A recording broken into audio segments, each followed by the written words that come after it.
Hey everyone, welcome back for another deep dive with us. Today we're going to be diving into Noah Kagan's Million Dollar Weekend. Ooh, exciting. We've got some excerpts from the book and some pretty cool notes about his journey. Yeah, You ready to turn your weekend vibes into business breakthroughs? I'm ready. Let's do it. Right. I think one of the most intriguing things about Kagan's approach is how he takes this huge concept of launching a business and breaks it down into these manageable weekend experiments. Right. It's like he's saying, you don't need to climb Mount Everest all at once. Yeah. Just conquer a few base camps first. It's all about taking action instead of getting stuck in that endless planning phase. For sure. He calls this the N now W, not how habit. I love that. But for someone who might be terrified to even get started, is that really enough? That's a really good question. What if you don't even have a fully formed idea yet? Well, that's where I think Kagan's story about getting fired from Facebook is so powerful. I mean, imagine getting fired from Facebook. Right. But he actually credits that setback with forcing him to confront his fears. Yeah. And jump headfirst into entrepreneurship. Wow. He talks about the fear being a signal, not a stop sign. Yeah. Interesting. Okay, so maybe fear can be like a motivator in a way. Yeah. But how do you actually get over that initial hump? He mentions this coffee challenge. Oh, yeah. Where you basically just go and ask for a discount. Right. Just to practice dealing with rejection. Mm-hmm. Does that really prepare you for the business world? It's funny because it's not really about becoming some master negotiator. Okay. The coffee challenge is more about building that ask muscle. Okay. Getting comfortable with putting yourself out there. Yeah.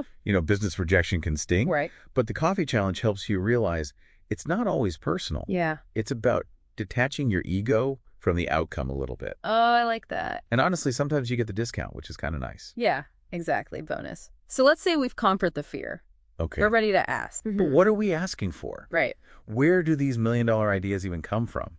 Well, Kagan is a big believer in putting the customer first. Okay. Finding those problems people are already trying to solve. Right. It's like he says, scratch your own itch. Mm-hmm. Like AppSumo, which he calls Groupon for Geeks, Okay. came from him wanting to find software deals. So basically turn your own frustrations into opportunities. Exactly. And it doesn't have to be some tech startup or anything. Right. He talks about Jennifer Jones, who loved baking Okay. and turned that into a successful cookie business. Wow. She simply started by asking friends and family if they'd be interested. That's awesome. He also mentions that analyzing existing marketplaces like Etsy and eBay can be gold mines for ideas. Oh, interesting. You see what's selling and get a sense of what people are willing to pay for. Okay, that makes sense. But just because people are buying something Yeah. doesn't mean it's a million-dollar idea, right? Right. How do we know if it has the potential to actually scale? Well, that's where I think his one-minute business model comes in. Okay. It's almost deceptively simple. You Yeah. know, Yeah. It's revenue minus cost equals profit. Okay. But you would be surprised how many people forget that basic equation. It sounds so simple, but I bet people get caught up in the excitement of an idea Totally. and forget to do the basic math. Yeah, they forget to look at the numbers. Right. He uses this challenge he calls the sumo jerky challenge as an example. Okay. Initially, he was going to sell individual bags of jerky. Hmm. But when he did the one-minute model, he realized he'd need to sell an insane amount to hit his goal. Oh, wow. So he pivoted to a subscription model and crushed his profit target. That's incredible. It's a fantastic example of how quickly things can change with even just a small shift in your model. So it's not just about the idea, it's about the business model behind it. Yeah. And not being afraid to pivot based on the numbers. Exactly. But how do we know those numbers are even accurate? Right. What if we're basing our calculations on assumptions? Well, that's where the 48-hour money challenge comes in. Okay. Kagan says get 3 paying customers within 48 hours. 3 sounds doable. Right. It does. Even if you're starting with nothing, you can probably find 3 people who believe in what you're doing. Yeah. But what if those 3 people are just your mom and your best friends? Right. Does that really count as validation? Well, that's why he stresses using methods like direct pre-selling, marketplaces, or landing pages. Okay. You're getting feedback from real potential customers, not just your inner circle. That makes sense. And he has this hilarious story about trying to sell taco posters. Oh, yeah. I love that story. He was so convinced it was a winning idea.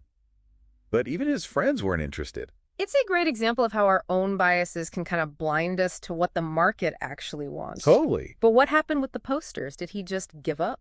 Well, that's the interesting part. Through asking, why not?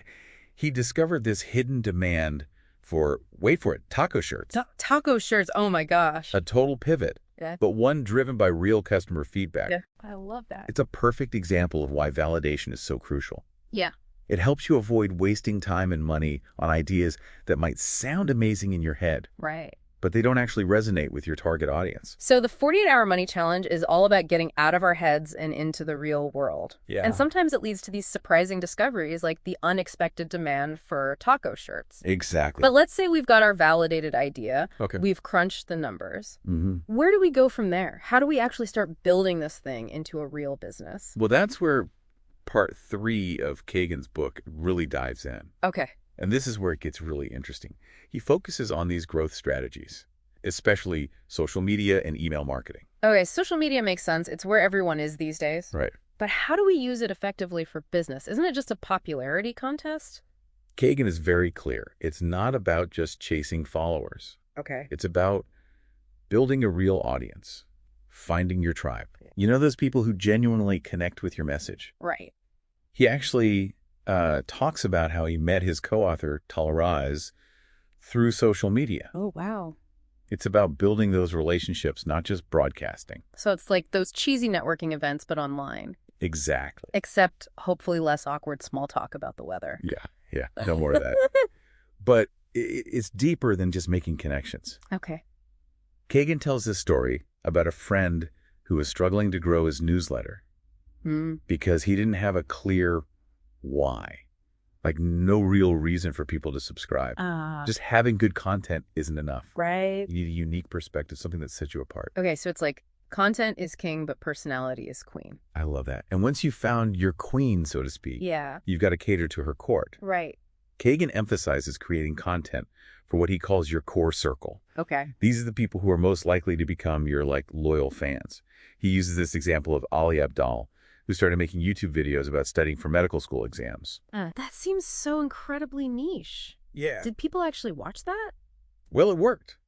Abdaal understood.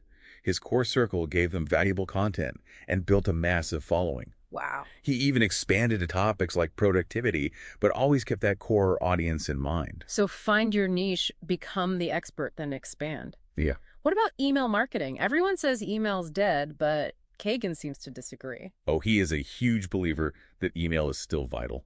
Really? He even calls it your ATM. Oh. Unlike social media, you own your email list. You're not at the mercy of algorithms changing on a whim. That makes sense with social media. You're always playing by someone else's rules. Exactly. But so many people get tons of emails they never open. How do you make yours stand out? Well, he tells this story about how AppSumo's first $10,000 day was driven by an email campaign. Oh, wow. His friend, a copywriter named Neville Madhura, wrote the email. Okay. And the results were insane. It wasn't a typical, BUY now message. Yeah. It was this funny, engaging story about Steve Jobs' obsession with fonts. And then he tied that back to the product that they were promoting. I see. And they made almost 100 times more money than their previous emails. Wow, that's incredible. So it's not that email is dead, it's just boring email that's dead. Exactly. People are drowning in emails. Yeah. So yours needs to be the life raft. I like that. Kagan says, send valuable content. Be authentic. Let your personality shine through. Right. He even provides email templates to get you started. So we've got social media for building an audience and email for direct profit. Yeah. It seems like Kagan is really big on systems and processes. Absolutely. He talks about using automation tools like autoresponders. Okay. So that emails go out to new subscribers automatically. I see. Which frees up your time so you can focus on creating content and growing your business. Automation working smarter, not harder. I like it. Yeah. But isn't there a risk of losing that personal touch if everything's automated? It's about finding the right balance. Okay. Automation takes care of the repetitive tasks, Yeah. freeing you up to focus on the things that require your unique skills and your personality. Right. Kagan also stresses the importance of consistency, Okay. which he calls the law of 100. The law of 100? What's that? Okay, so it means committing to doing something 100 times. Mm-hmm. So that could be writing 100 emails, posting 100 videos, pitching to 100 customers. Right. Before deciding whether to continue. So it's like pushing past that initial resistance. Yes. And giving yourself a real chance to gain some traction. Exactly. He shares this story about how he gave up on his podcast after only 50 episodes. Oh, wow. And then he contrasts that with like the founders of Buffer, which is a social media scheduling tool. Right. They stuck with it and built a multi-million-dollar business. Oh, wow. Sometimes we quit right before the magic happens. It's like those overnight successes you hear about. They're usually years in the making. Exactly. What I'm getting from all this is that it's not just about having $1 million idea. It's about having $1 million work ethic. That's a great way to put it. Kagan's philosophy isn't just about making money. It's about building a life you love. Right. Freedom, flexibility, pursuing your passions. Yeah. He believes anyone can do it if they're willing to take action, experiment, and learn from their mistakes. It's inspiring. He even has this dream year exercise where you map out your ideal year. Yeah. Travel, relationships, business goals, everything. I love that. It's a great way to clarify your priorities and start taking steps to make them a reality. Right. But it's one thing to dream. It's another to take action. Absolutely. How did Kagan actually apply these principles to his own life? Yeah, that's a great question.